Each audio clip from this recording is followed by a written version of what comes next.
The NBA trade deadline is quickly approaching, and players all across the league could find new homes by Thursday's 3 p.m. deadline. Hello, everybody, and welcome back to Penn State Sports Night. I'm Zach Gershman, joined alongside Mike Merendino and Hunter Pitcoff. Guys, let's tip it off here with the NBA sneaker king, PJ Tucker, going to join the Greek Freak in Milwaukee. Hunter, how do you think this move shakes up the Eastern Conference? Well, Zach and Mike, I think PJ Tucker is definitely a great addition for Milwaukee. What I love about him is what he brings that doesn't show up on the stat sheet. That's tough man-to-man defense, defensive versatility, toughness, grit, leadership. Obviously, he can hit a whole lot of threes, especially in those corners. That's definitely going to help with Giannis. Do I think this puts the Bucks over the top? No, I do not, Mike. The Brooklyn Nets are still the best team in the Eastern Conference. That's a team I see making it out of the East and going to the NBA Finals. I still think the Philadelphia 76ers are a more balanced, well-complete team.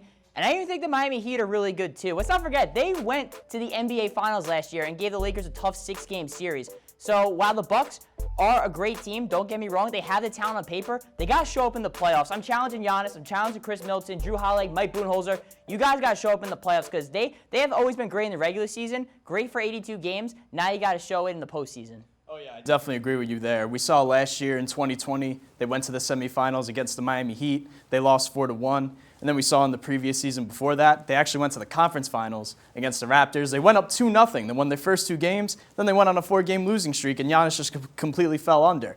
So now it's time for them to really show up and make noise in the playoffs. And I also think that PJ Tucker is a great backup for Chris Middleton now, because they didn't really have a good backup for Middleton originally. But now that they signed PJ Tucker, I think he'll be that good defensive guard forward coming off the bench, bring that defensive toughness, that versatility.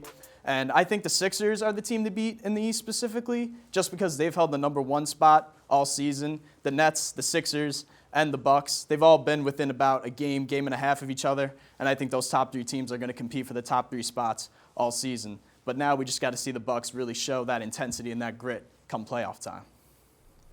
Yeah, it should be interesting to see if Giannis and Chris Middleton and PJ Tucker answer your challenges, which will be really interesting.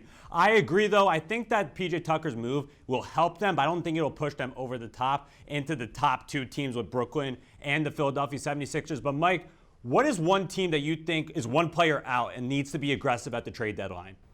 I know I always bring them up, but I got to bring up my New York Knicks. Now, they're for real this year. Now, I know they're a game under 500, and people are like, oh, they're a game under 500. They're right around a 500 team. How could you say they're for real? Look, they play with toughness. They play with grit. They play with intensity. They bring it every night, and they fight for every single win that they get. And honestly, I think they need players to build around R.J. Barrett and Julius Randle. Randle's averaging 23, 11, 6, 47% from the field, 40% from three-point range. You got R.J. Barrett right behind him, averaging 17, 6, and 3, 45% from the field, 35% from 3. And even last month, shot 48% from 3. So you can see that RJ's development is just getting better and better.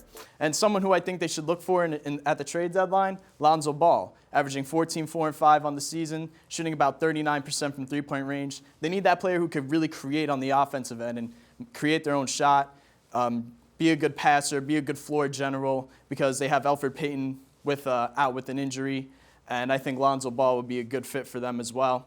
Some trade options, I think Austin Rivers. We saw him in the beginning of the year. We saw him come off the bench being a good guard, bring that offensive spark. But we haven't seen him play as much lately with Emmanuel Quickley's rise as a rookie. So I think maybe they could get rid of him at the trade deadline. Kevin Knox also, he's a good young athletic forward. He's a good shooter as well. Maybe they could get rid of him. I actually like Frank Ntilikina. I don't really want to trade him. I did want to trade him earlier on, but I think his defense is just very good. He kind of reminds me of Tony Allen. And his offensive game is slowly but surely, I feel like, starting to just get a little better. It's just going to take more time. So I think teams would be interested in Frank Ntilikina just because he kind of has resemblance to Tony Allen. And also some future draft picks as well. In the next couple of years, they have some draft picks they could give up. And I think they should make a move at the deadline.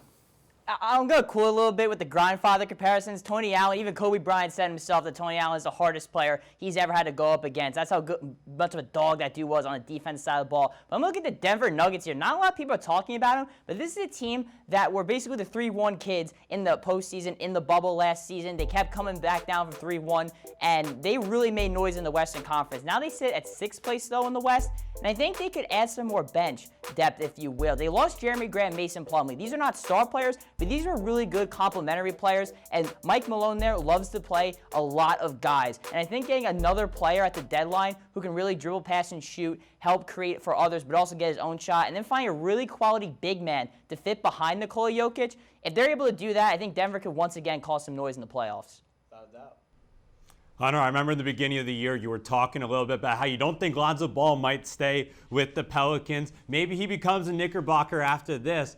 But I honestly think that the team that needs to be most aggressive at the deadline is going to have to be the Philadelphia 76ers. They're one player away, and there's been rumors linked to them about J.J. Redick coming back, or Philadelphia native Kyle Lowry from the Toronto Raptors coming and joining Joel Embiid and Ben Simmons over there. But with the Toronto Raptors, they're looking to possibly sell. What's one team, Hunter, that you think is going to need to sell at the deadline? Well, Zach, I don't think it's going to be a Toronto Raptors. I actually think it's going to be the Orlando Magic. The franchise player of this team right now is Mickey Mouse. But all jokes aside, look, Nikola Vucevic has had a phenomenal season, but who cares? He's putting up empty numbers on a bad team. His trade stock is not going to be any higher than what it currently is. So cash in while you can if you're Orlando. Aaron Gordon, he clearly doesn't want to be there. And he's an okay player, but someone you could get value for on the deadline. And Terrence Ross, too, having a nice season for the Magic, could be an awesome guy to come off the bench and really get buckets. Actually, Denver would be a great fit since we just brought him up there. I think the Magic should be a team selling. Their best players are young players. This is a team that should be rebuilding for the future because they've been stuck in the middle of the NBA. And you and me both noticed, Mike, being in the middle of the NBA is the worst position to be in. Oh, yeah, without a doubt. Well, a team that I have that should be looking to sell is the Houston Rockets. I mean, they've just been god-awful this season. They're on a 20-game losing streak, the 8th team in NBA history to lose at least 20 consecutive games or more. Now, some assets I think they could give up are Victor Oladipo. I don't think he really wants to be there in the first place, so I think a team that is really looking to fill the void at the shooting guard position can acquire him as well. Also, Eric Gordon. Kind of similar to Victor Oladipo. We know what they could both bring. They're both very offensive. They can both get buckets. They can shoot well. They can provide a good bench offense as well. And another player I have is Sterling Brown. He's kind of more of a defender, but I think he could develop his offensive game as well, but definitely more well-known for being a good defender coming off the bench. So, yeah, I think the Rockets should be looking to sell. Houston, we have a problem indeed. That team is doing really bad this year. But guys, finally, when you check your phone Thursday at the 3 p.m. deadline and you see a tweet coming out from Woj or Shams, what's that bold prediction tweet going to say? Well, I think one of my predictions is Aaron Gordon going to the Phoenix Suns. Now, the reason for this is the Phoenix Suns, all they have is Dario Saric and Frank Kaminsky. Dario Saric is averaging 11-4 on the season, which isn't bad, but I think he's better coming off the bench for the Suns. I think they need a starting power forward who could really bring them that athleticism so they could really pair with Chris Paul and Devin Booker. And Aaron Gordon just fills that void, averaging 14, 7, 5 assists. He's a good three-point shooter. He's very athletic, and I think he'd be a great fill at the power forward position. And yeah, I think Aaron Gordon would be a good fit. I think he would be a good fit at that 4 position, like you said, Mike. If they're able to kind of swing a deal a little bit, the Suns, second place in the Western Conference right now. This is a team going for it right now. Aaron Gordon makes a whole lot of sense. And, those lobs from Chris Paul, that's going to be a really athletic front court with Gordon and DeAndre Ayton there. But I'm going to say a guy you brought up before, Victor Oladipo, to the Golden State Warriors. The Golden State Warriors are the worst team statistically in the NBA on the offensive side of the ball when Steph Curry's not on the court. Now, again, Steph Curry, credit to you, one of the best players in the league, one of the best players the game's ever seen. But at the same time, though, that's not good that this team struggles so bad when he is off the court. Getting Victor Oladipo there can obviously create his own offense and for others. And Bob Myers left a really big nugget in one of his press conferences. He said that the Warriors want to be aggressive at the deadline. You never hear them saying that. And I know Houston, they are apparently asking for a lot for Victor Oladipo, but they know he's not going to be there next year, like you alluded to, Mike. I think the asking price is going to go down a little bit. The Warriors have the contracts to match and the draft picks. They're going to want to pull the trigger and try to make the postseason run this year. Oh, yeah, for sure. One more thing I want to bring up as well. Since Aaron Gordon is an athletic forward, and I think he'll be traded to the Phoenix Suns, the Orlando Magic are going to want an athletic forward in return. Someone I had in mind was Mikal Bridges, averaging 14-5 on the season. He's also been a good three-point shooter as well. And I think it'd be a good trade for both teams because, like you said, Terrence Ross is a great player, but him and Jonathan Isaac have been injury-prone this season. So I think if they ask for Mikal Bridges, a small forward in return, someone who isn't as injury-prone, I think the trade would work out perfectly for both teams.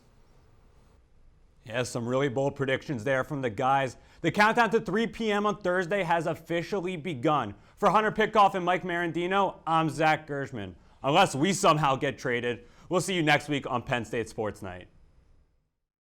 Thank you for watching this edition of Penn State Sports Night. If you're a fan of our content, please be sure to subscribe to our YouTube channel for more clips. Also, follow us on Twitter at PSSN TV and on Instagram at PSU Sports Night to keep up with all the action. For all my colleagues, we are Penn State Sports Night.